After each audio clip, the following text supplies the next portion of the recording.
वह आखिरी खत। संध्या का समय था और सूरज धीरे धीरे पश्चिम दिशा में ढल रहा था। हवा में हल्की ठंडक थी और पेड़ों की शाखाएं धीरे धीरे हिल रही थी, मानो वे भी किसी के दर्द को महसूस कर रही हो। रागिनी अपने कमरे में अकेली बैठी थी।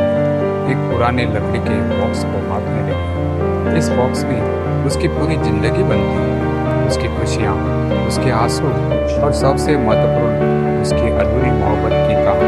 रूपा एक मध्यम वर्गीय परिवार से थी। बचपन से ही उसे पढ़ने का शौक था और उसे अपनी मेहनत पर गर्व था। कॉलेज के दिनों में उसकी मुलाकात समीर से हुई थी।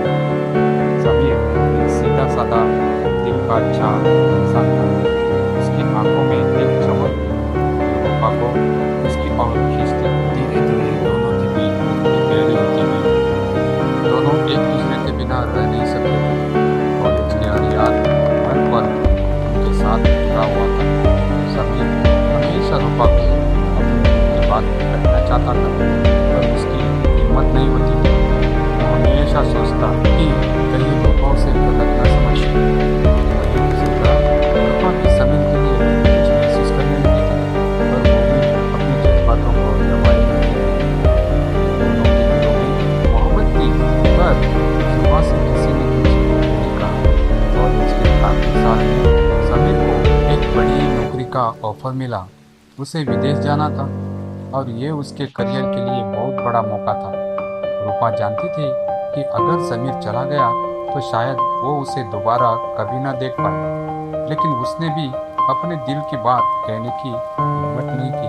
समीर भी उसे बताना चाहता था कि वो उससे कितना प्यार करता है, पर वक्त और हालात उसे मौका ही नहीं दिया। समीर ने जाने के कुछ दिनों पहले उसने रूपा को एक खत लिखा। उस खत में उसने अपने दिल की सारी बात लिखी, उसकी मोहब्बत, उसकी ख्वाहिशें और उसका दर्द। उसने लिखा था, रूपा, मैं तुमसे बहुत प्यार करता हूँ।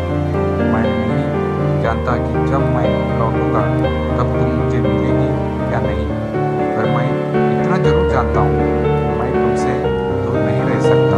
अगर तुम भी मुझसे प्यार करती हो तो इस खत का जवाब देना, वरना मैं समझूंगा कि ये मोहब्बत सिर्फ दिल नहीं थी। समीर ने खत रूपा के घर के पास वाले पेड़ के नीचे छुपा दिया, जहाँ दोनों अक्सर मिलते। उसने सोचा कि रूपा उसे ढूंढेगी और जवाब देगी। इस वक्त तो शायद और भी मजबूर हो। उस दिन बारी बारी रूपा घर से बाहर निकल रही थी। समीर को लगा शायद रूपा ने उसे माफ कर दिया है और उसने कोई जवाब नहीं दिया। उसने बिना कुछ कहे जो विदेश जाने की फैसला कर दिया। समय बीतता गया। समीर और रूपा दोनों अपने रिश्ते तोड़ रहे थे, पर दिल के किसी कोने में उनकी मोहब्बत अधूरी ही रह गई। रूपा हमेशा सोचती थी कि क्यों समीर ने उसे कुछ नहीं कहा, और समीर हमेशा ये सोचता था कि क्यों रूपा ने उसे जवाब नहीं दिया। सालों बाद जब समीर वापस आया तो उसने सुना कि रूपा अब उस शहर में नहीं रहती। उसने हर जगह उसे ढूंढने की कोशिश की, पर वो कहीं नहीं मिली। उसकी शादी हो चुकी थी। अब एक अलग शहर में बस गई। समीर के दिल में अब भी वही धड़कता था, वही सवाल कि अगर रूपा उससे प्यार करती थी तो उसने जवाब क्यों नहीं दिया। रूपा भी अपनी जिंदगी में आगे बढ़ती, पर समीर की यादें उसे हमेशा सताती। उसने कभी किसी से अपने दिल की बात नहीं कही। वो हमेशा उस पेड़ के नीचे जाती थी जहाँ समीर ने